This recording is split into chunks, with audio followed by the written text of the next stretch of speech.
What's up, guys? Orcus here, and today we got the official 2025 NASCAR regular season and playoff schedule for 2025, like I said. So this schedule, I'm pretty sure, was leaked a little while ago, but officially came out today. So there's been people that have made videos on it already. It's already been announced, the schedule, but I wanted to wait until like the official schedule came out, like NASCAR posted schedule, and today they did post the schedule. So today I'm gonna be just going over it and reacting to it. So with that being said, let's get into it. So this date here was actually announced before the schedule itself. So for the Clash, we got Bowman Gray Stadium. So we're going to Bowman Gray. If you guys don't know, Bowman Gray Stadium is a pretty, it's pretty popular. It's beloved by a lot of, hardcore racing fans. They race a lot of late models there. A lot of wild stuff happens at Bowman Gray, which it's gotten really popular for, but I don't think we'll see anything too crazy at Bowman Gray with Cup Series cars, but it does get pretty crazy there at times. I think, do they call it the Madhouse? I think they call it it has the nickname the Madhouse. So there's a reason it has that name, but that will be the Clash. As you know, we had the Coliseum in Los Angeles for the last couple of years for the Clash. There are rumors it was going to go international, like possibly like Brazil or Mexico, but it's going to Bowman Gray, which I kind of like. It'll be interesting to see. Bowman Gray is a short track, so we'll see what happens for that. I think it'll be pretty interesting. I think definitely a good choice for the Clash, honestly. Probably one of the better decisions for a Clash, for an exhibition race that doesn't count towards, playoff points or point system or an official win or anything. So I think that'll be cool. And then, of course, for the regular season opener, we still have the Daytona 500 and as well as the duels. Nothing's really changing with that, I don't think. And they're bringing Atlanta back. So back-to-back drafting tracks again. The first time they did for the first time Daytona and then Atlanta as a drafting track this year. And it looks like they're continuing it into next year, and I think that's also a good decision by them. After the Daytona 500, we had Atlanta, and the Atlanta race was really good. Arguably still the best race of the season so far, to be honest. It put on a show, and I'm hoping it will do the same thing again next year. That'll be really fun. And then for the third race, they actually have the Circuit of the Americas, or COTA, as people call it. So interesting. After two drafting tracks, we have a road course, and that's a pretty big switch up. I don't think we had COTA until like the 5th or 6th week this year, but now it's going to be the 3rd week this year. And I was watching NWP, the NASCAR Weekly podcast, just finished it. Well, I was watching it today, and one of the people on said it was a good idea to have a road. It was a really good idea to have a road course after these two tracks, just to remind people that NASCAR isn't just a turn left kind of sport. That we have some variety, and in a way, I kind of agree with that. It was interesting to hear him say that, but I in a way, I kind of agree. So yeah, that'll be interesting. And then for week 4, you have Phoenix. So I think Phoenix was the 4th race of the year. And it continues that, but it's interesting because then after Phoenix is Las Vegas, and Las Vegas was the 3rd race this year. So they put COTA in week 3 and then Phoenix week 4. So 2 tracks ahead of Las Vegas this year, when Las Vegas was ahead of those 2 tracks this year. So again, week 4 is Phoenix, and then week 5 is Las Vegas. So a little switch up there. Las Vegas going from week 3 to week 5, and Circuit of the Americas going from like week 5 to week 3. Interesting switch up there. I think that's not bad. So you kind of have 2 drafting tracks. Then you got a road course. Then you have a little bit of a short track in Phoenix. It's not really a short track short track, but it kind of races like one. And then you got Las Vegas, which is a 1.5 mile track, if I'm not mistaken. So I think that'll be interesting to see. We know that Kyle Larson won Las Vegas. Maybe if they switch it up a couple weeks later, some different things could happen. Some people could be on better than week 3, so we'll just have to wait and see. And then in week 6, you got Homestead. So we know that Homestead is obviously has been a playoff track for the last couple of years, and it used to be home of the championship race. But now it's moved all the way up into week 6, which is interesting. And I've seen a lot of people speculate on this. Maybe they're putting Homestead early because they're going to make it, a better track. They're going to renovate it a little bit, and maybe it'll return as the championship track in the coming years, maybe 2027, possibly even 2026. So I think this is a good move. Obviously, we know Homestead's in Miami. March 23rd kind of makes it better. It's better to have it like early in the year compared to like a summer date because, it gets pretty hot and humid in Florida. So March 23rd, I think, is definitely early enough to have a Florida race, just like we do with Daytona. So, I think that's a good move, and hopefully it's because they're renovating it and they're going to make it the championship date, but we'll just have to wait and see.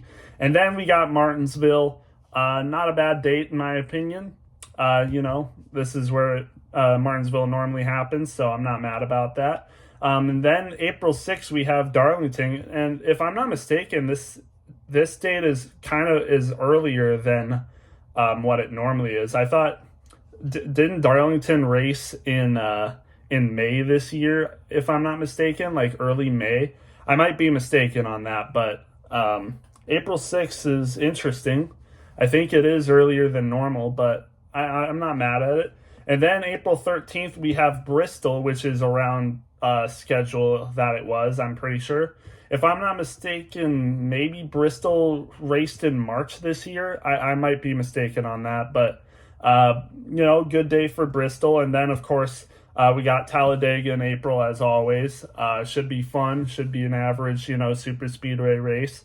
This might be a hot take, but I think Talladega should only have one scheduled race in the year.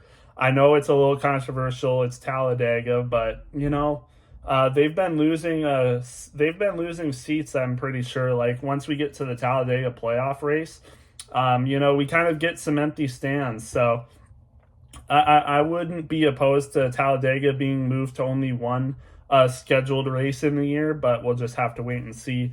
April 27th, obviously, average day for Talladega. And then May 4th, we got Texas. So for May the 4th, Texas, we know Chase Elliott won here this year. Not a bad time to have this date in Texas, but we know severe weather gets pretty bad in the plains and southern plains during the May season, so we'll just have to wait and see if stormy weather affects this. And then May 11th, we also got Kansas. Average placement for Kansas, nothing too special there. And then for May 18th, we got the All-Star race, and it is returning to North Wilkesboro. So another exhibition race, so it doesn't count for playoffs or, an actual win. But, All-Star race, North Wilkesboro, May 18th. I'm pretty sure it raced earlier than this. No, it didn't. Never mind. It actually, I think it raced later than this. I'm pretty sure May 18th. I'm pretty sure the All-Star race was like late May, if I'm not mistaken, because I remember watching this race while I was, doing my summer job at Devil's Lake. But that's interesting. May 18th, so a little earlier, I feel, but not bad placement. And then immediately after, we got the Coca-Cola 600, so longest race of the year. Pretty good placement, honestly. And then after that, got Nashville on June 1st, and then we got Michigan June 8th. So a little early, pretty early for Michigan. I'm pretty sure Michigan raced like early July of this this year or sometime in July this year. So interesting to see it placed so soon. Yeah, not interesting. And then immediately after Michigan, we got Mexico City. I might be wrong on that. Michigan might have been, a little sooner than July, but I think what I heard is that they just switched around Mexico City and Michigan. So Michigan is now racing June 8th and Mexico City is racing June 15th. So yeah, we got Mexico City, which I'm pretty sure is a road course. So that'll be fun to see. I don't think we've ever had an official points race in Mexico before. We've had some in Canada before, but never Mexico City. And then I'm pretty sure this is the first time we're racing international in the Cup Series since like in the 90s when they raced in Japan. So pretty big day for NASCAR when we go to Mexico City. That'll be pretty fun. And then immediately after that, we got Pocono on June 22nd, so around normal time for Pocono. And then we got Atlanta on June 28th, so that's interesting. Yeah, pretty early for a second Atlanta date. I would imagine, I would feel like it would be put closer to Daytona. But yeah, I guess, we have Atlanta for the second race, and then it's not even like one of the last races in the season. It's placed even before Chicago. And speaking of Chicago, that's immediately after Atlanta. So first week of July, we're going to be back in Chicago. So Chicago, people were unsure if Chicago was going to get another date. But it looks like they're continuing on for a third year. So hopefully third time's the charm for Chicago in terms of weather. We know that's, not had the greatest of weather the last two times, but hopefully it works out this time. And I want to go back to Atlanta. So Atlanta is a playoff date this year, and it's, Atlanta is like be a September date, but now they're putting it all the way into late June of next year. So that's pretty interesting. Wonder what the decision for that was. I guess they just don't want another super speedway race near the playoffs, as we have at Daytona being raced close to the playoffs basically every year now. So I guess they just didn't want another drafting track race close to the playoffs or in the playoffs. So not terrible, not terrible in my opinion, just kind of weird. It is interesting though, because we get a lot of road course races jumbled together. So obviously, like I said, June 15th, we got Mexico City. But then in July 13th, we got Sonoma. So I think that's pretty interesting because Sonoma raced pretty early this year, but now they're moving it to July, which I think is interesting. So a lot of these, road course races are being raced, pretty close together. And we go a long time separated between road courses. So again, like I said, the third week of the season, we have Circuit of the Americas.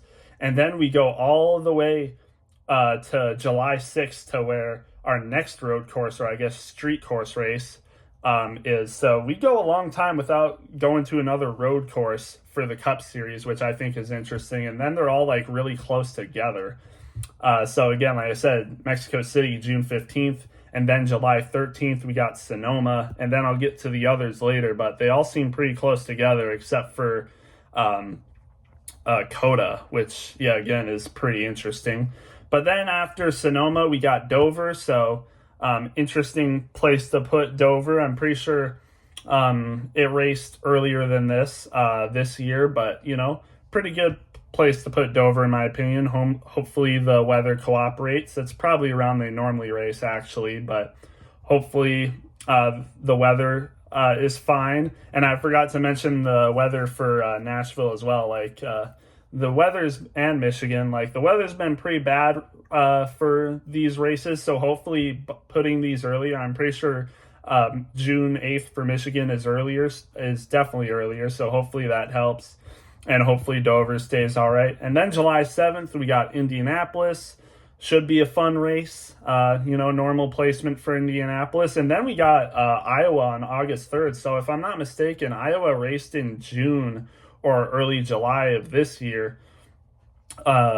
So it's interesting putting it in August 3rd But, hopefully that works out. And then back in the regular season, we have Watkins Glen racing on August 10th. If you didn't know, Watkins Glen is a playoff race this year, so you have a little road course in there. But yeah, interesting to see Watkins Glen. Well, it's good to see Watkins Glen back here. It's not unusual. This is where it normally used to be until they made it a playoff race this year. But it's good to see Watkins Glen here back to where it should be. Then August 16th, you got Richmond, so another average place to put Richmond. I think it's a week later than what it was. And then back as the season finale for 2026, we got Daytona. So Daytona was the second to last race this year.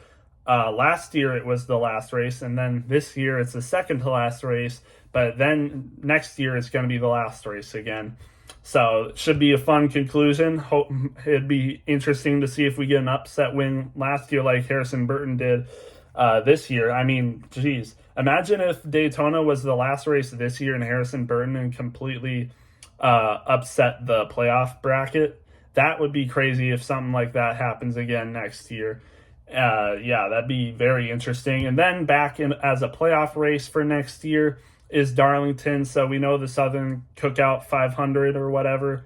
I'm pretty sure that's what the name is, but we know that's a crown jewel race, and it's being raced as the final race of this year for the regular season. And then we get to playoff races, but next year it's going to be the first playoff race again for the round of 16.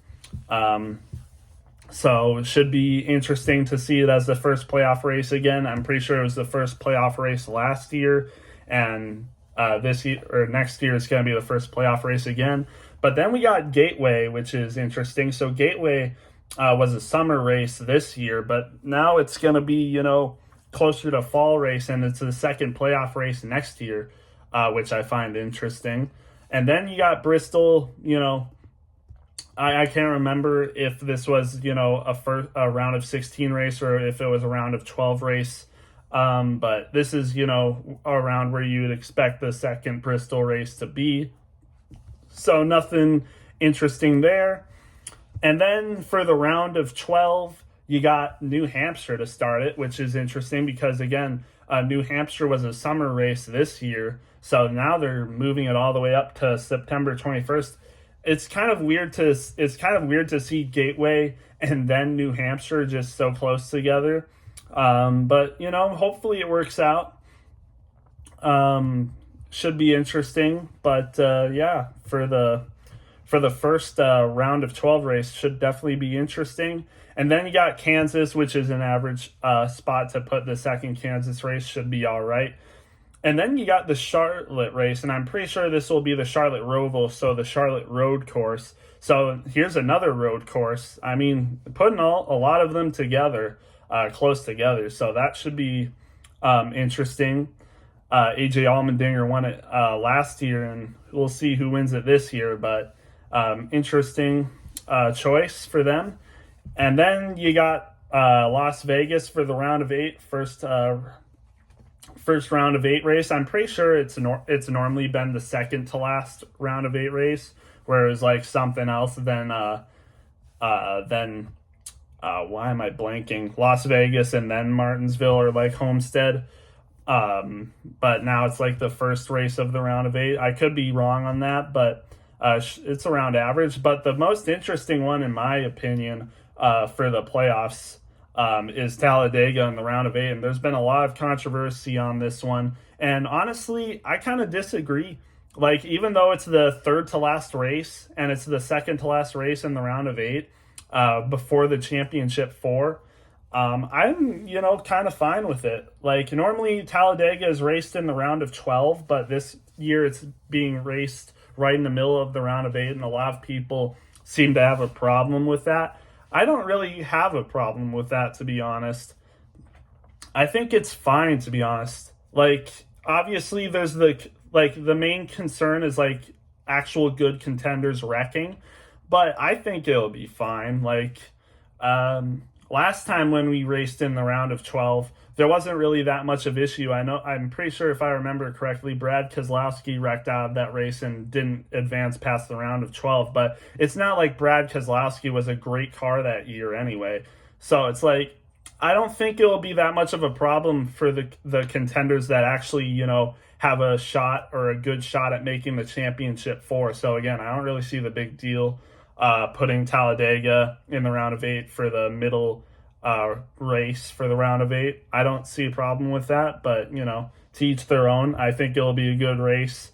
I think it'll be more intense, and hopefully that helps with its viewership, because putting Talladega in the round of 12, it's obviously the stakes are there, but it's not obvious. It's not as interesting as putting it in something like the round of 8, where like it's the third to last, or it's the second to last race before the championship. That really ups the stakes for Talladega, and someone being good enough on a drafting track in order to win and make it to the championship four. I really think that puts a lot of stakes on it. Maybe someone undeserving could win it in the playoffs that somehow still is in the round of 8. But I don't really see the big deal about it. So, yeah. And then for the second to last race, you got Martinsville. So, again, like I said, normally it was Homestead Miami in this race. Normally it's been Homestead Miami in the round of 8 and the follow-up to the championship. But this year it's going to be Martinsville. And I think that's pretty interesting. We'll just have to wait and see how it goes, but I think this, hopefully the short track racing gets better. Martinsville hasn't exactly been some of the best short track racing we've ever seen, but hopefully it gets better by 2026. Or I've been saying 2026. This is 2025. My bad. But hopefully, by next year, 2025, it gets better. But yeah, and then of course for the championship race, we got Phoenix. Nothing new there. Should just be like another average championship race. It's pretty. I'll give it some credit. Phoenix hasn't really been one of the most entertaining races, but at least it gives you what you need. Like, there's no one random just winning Phoenix. It seems to be that. It's always, the best of the best that win Phoenix. Like this year, for the spring race, it was Christopher Bell. Kyle Larson's won this race. I think Kyle Larson was the one that won the spring race for Phoenix last year. So, a lot of capable people win at Phoenix. A lot of the best races win at Phoenix. You don't really see underdogs really winning Phoenix. So it's a pretty balanced race for the best of the best. Of course, we saw Blaney win the championship, getting second place at Phoenix last year, beating out Christopher Bell, William Byron, and Kyle Larson. So, yeah, again, I think really only the best of the best are able to perform at Phoenix. So it's a good race for the finale, but I think we can get some better racing, and I think that's why Homestead should be the track last year, because it's not like anyone random just wins at Homestead either. Only really the best of the best have won at Homestead as well. So again, we'll just have to wait and see how it goes. But I for now, I agree with Phoenix still being the championship race, but hopefully they do something different in the next couple of years, like Homestead. But yeah, that's the schedule. We have a lot of road course races during the finale of the regular season. Then you got one in the playoffs, obviously. You got one of the big ones, Talladega, being in the round of 8 for a drafting track. That's pretty interesting. Of course, you got the Mexico City race. You got Atlanta on June 28th, which is interesting. Daytona returns for the season finale. Darlington's back to the first playoff race. Yeah, really not much else to talk about there. Should be a very fun season next year. And honestly, I think I like this schedule. I think I like this schedule for 2025 more than the schedule this year. I think they make a lot of improvements on it. I would probably give the schedule probably a B+, to be honest, a B+ to an A-. Pretty good schedule, to be honest. Better than this year's one. Yeah, should be fun. So yeah, that's the schedule for 2025. Hope you guys enjoyed. I'm very excited for 2025. As you guys know, this season's been my first full time season as a NASCAR fan, and next year will be my second. So I'll be much into the ease of being a hardcore dedicated NASCAR fan by then. So yeah, with that said, I'll see you guys in the next one.